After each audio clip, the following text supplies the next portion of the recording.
Bom dia.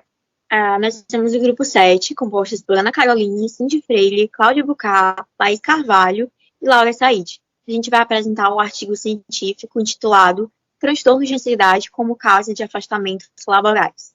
Pode passar o slide, Laura. Iniciando com a introdução, a gente vai falar um pouco sobre o contexto de que no início do século, lá nos anos 2000, tanto a Organização Mundial de Saúde quanto a Organização Internacional de Trabalho propuseram, na verdade, eles falaram que estava havendo um crescimento da incidência de problemas relacionados à saúde mental. Então, eles enviaram um alerta sobre o impacto que esse aumento teria na população trabalhadora. Porque com o aumento da incidência de problemas mentais, problemas relacionados à saúde mental, haveria consequências como a queda da produtividade, o afastamento laboral, a redução da capacidade funcional e redução da capacidade de trabalho, exclusão social e estigmatização dos trabalhadores. E tendo visto nisso, também é bem comentado no contexto atual sobre as mudanças nas condições de emprego na economia global ao longo desses 30 anos, que promoveram uma certa insegurança quanto ao emprego e riscos para a organização do trabalho. Se a gente for pensar no contexto, a gente lembrar da década do século passado, em que a Revolução Industrial, toda a questão trabalhista era meio diferente. Os problemas eram mais físicos, era aquele sistema just in time. É o famoso cenário visto nos filmes do Chaplin, por exemplo, em que as esteiras não poderiam parar, era comum os profissionais se lesarem, perderem membros. E atualmente mudou. Atualmente a questão principal não é mais um problema físico, é mental, que também é extremamente danoso. Pode passar o slide, Laura. Exatamente. Passou? Pronto. Agora, exatamente tendo em mente isso, que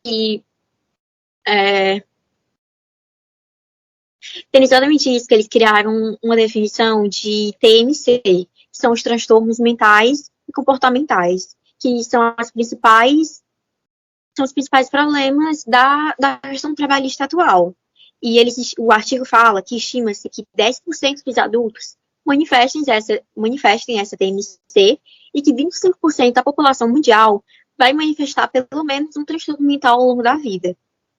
E também, uma coisa bem preocupante, é que atualmente os transtornos mentais e comportamentais são a terceira causa de afastamento laboral com auxílio-doença no Instituto Nacional de Seguro Social, o INSS. É exatamente aquela questão que a OMS e a OIT falaram que se a gente não se preocupar com a questão mental dos trabalhadores, vai haver o afastamento, vai ter o adoecimento e tudo isso. Então, a introdução se fecha com o objetivo do artigo, que seria o quê? Que é exatamente identificar e analisar as evidências disponíveis na literatura sobre os afastamentos de trabalho por transtorno de ansiedade. Pode passar.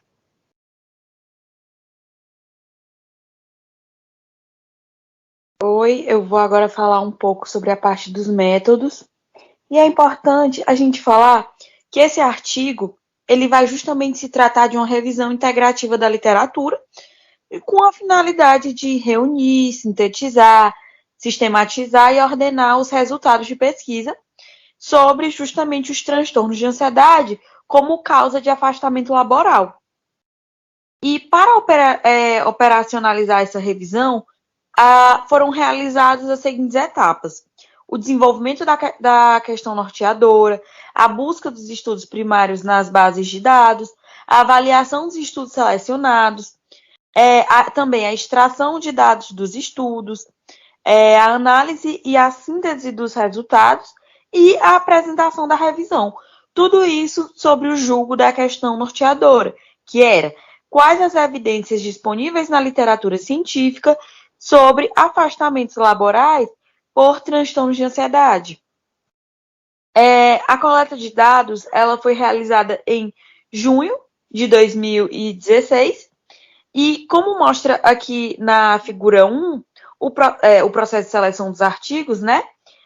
Para a seleção desses artigos, foram consultadas bases de dados literatura latino-americana e do Caribe em Ciências da Saúde, a LILACS, Medicina, Literatura e Analysis and Retrieval System Online, que seria o Medline, e a Base de Dados em Enfermagem, que é o BDENF. Os descritores controladores foram combinados da seguinte forma para LILAC e BDNF, transtornos de ansiedade em saúde do trabalhador ou licença médica, e na Medline a busca foi norteada por descritores Medical Subject Hearings, MSH, e Unscience Disorders in Occupational Health or Sick Leave. A gente vê que dos estudos publicados foram excluídos 135 artigos, dos estudos selecionados após a leitura dos títulos 232, e os estudos excluídos após a leitura do título foram 983. Dos estudos selecionados após a leitura do título e resumo foram 23, e dos estudos excluídos após a leitura da íntegra foram 10, e dos estudos primários incluídos na análise foram 13. É importante a gente falar também que na terceira etapa foi realizada essa leitura na íntegra desses 23 artigos, sendo que 10 não atendiam aos critérios de inclusão e não respondiam às questões norteadoras da revisão, de modo que, ao final, como eu já tinha falado, restaram os 13. Pode continuar. Bom, desses 13 artigos, pode voltar um slide, Laura. Desses 13 artigos, o mais antigo publicado foi em 2006 e o mais recente em 2016. Os artigos eles vão estar em três idiomas, né? Em português tem 2 publicações, em espanhol 1 e 10 publicações no idioma inglês. E os delineamentos mais frequentes foram um estudo de corte, com 10 artigos, e um estudo transversal, com 3 artigos. Pode passar, Laura. E aqui tem uma síntese das informações mais relevantes extraídas desses artigos selecionados.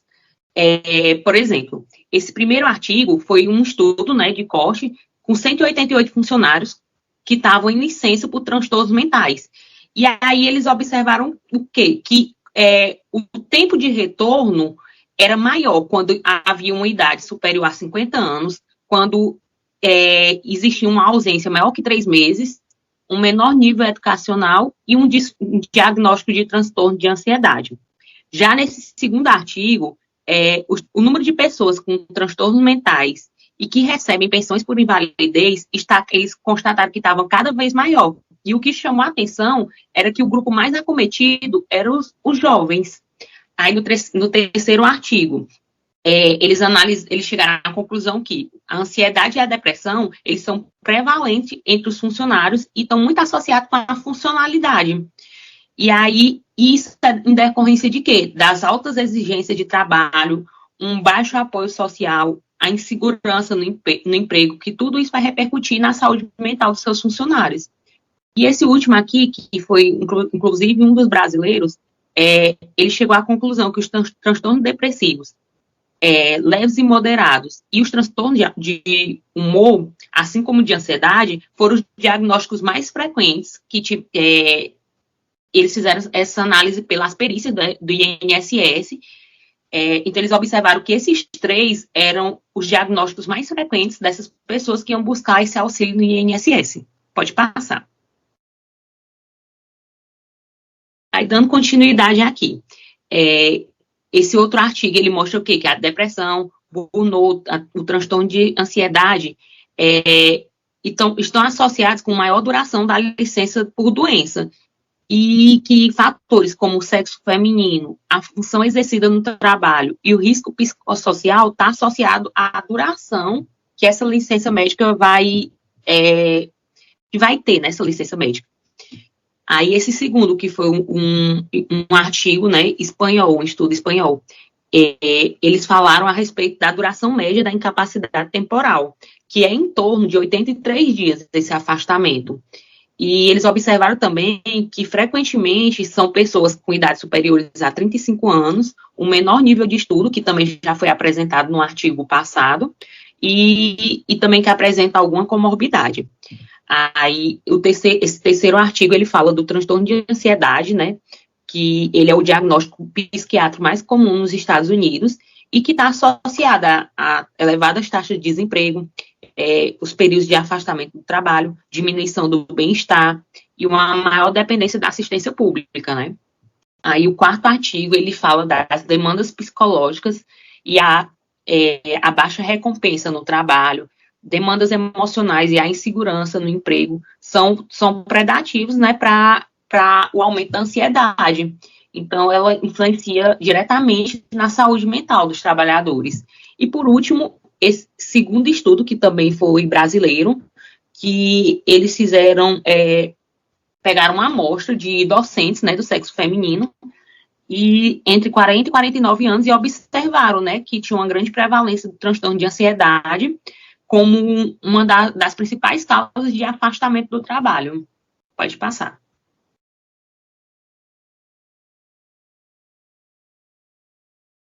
Vou falar agora sobre a parte da discussão.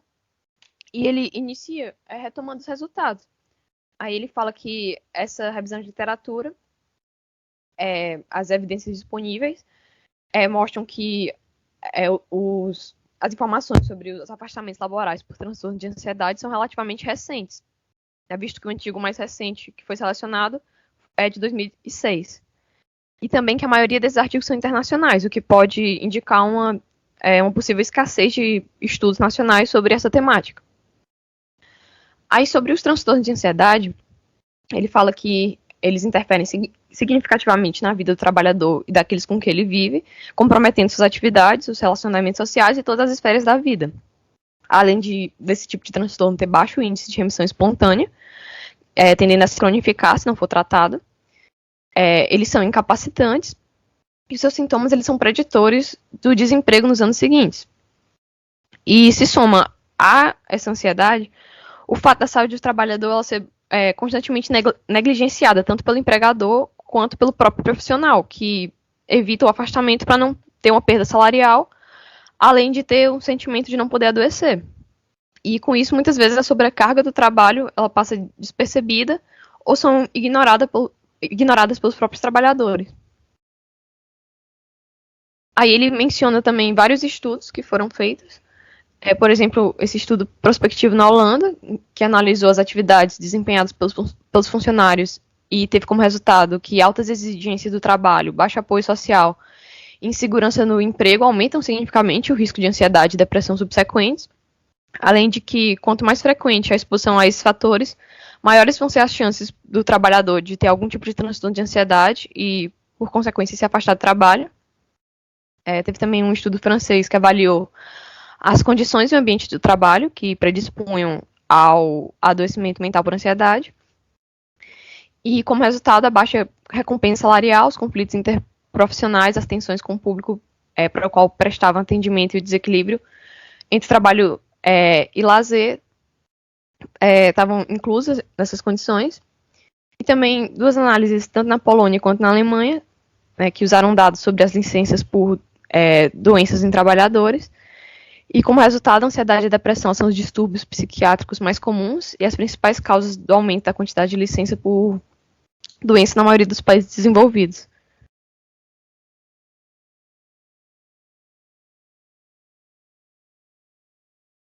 Agora a parte da Cláudia.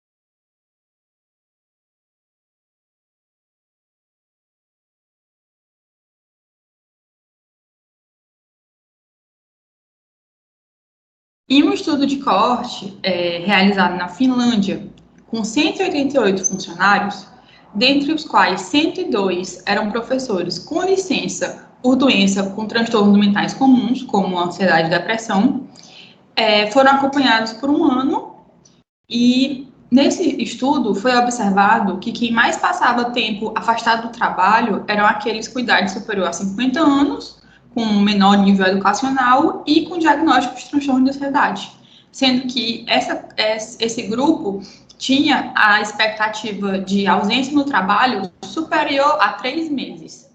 Além disso, observou-se também que a baixa escolaridade está relacionada com a maior probabilidade de faltar ao trabalho, tanto por conta das atividades exercidas fora do trabalho, como porque, na maioria das vezes, esse grupo que tem uma baixa escolaridade possui mais de um emprego e empregos informais, que geram muito desgaste. Então, por isso, há uma alta probabilidade deles faltarem ao trabalho. Também foi concluído que pessoas com associação de ansiedade e depressão têm ainda mais faltas ao trabalho, por conta tanto dos sintomas da ansiedade quanto associados à depressão. Dessa maneira, há impactos tanto negativos tanto para os funcionários quanto para os empregadores, porque além de gerar uma grande rotatividade dos funcionários, há uma diminuição da produtividade dos funcionários que estão indo por conta desses transtornos mentais, além de um elevado custo, tanto para os empregadores quanto para o sistema social, porque tem que arcar com os seguros e com os direitos que esses trabalhadores têm.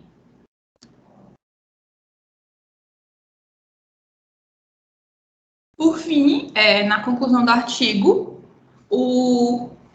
a conclusão é de que sim, de fato, essas altas prevalências de transtornos ansiosos são uma das causas dos afastamentos do trabalho, então isso é uma afirmação, e mostra também que, como consequência dessas faltas, há altíssimos custos, como o auxílio-doença por parte do Estado, gerando impactos negativos, tanto na vida do empregado, que está com esses transtornos e acaba faltando ao trabalho, quanto para o setor público, que no caso é o empregador, que acaba perdendo a presença desses funcionários, quanto para o setor público, que tem que arcar com os direitos que esses funcionários têm. E, por fim, aqui estão nossas referências, como já foi dito, foi o artigo. Obrigada.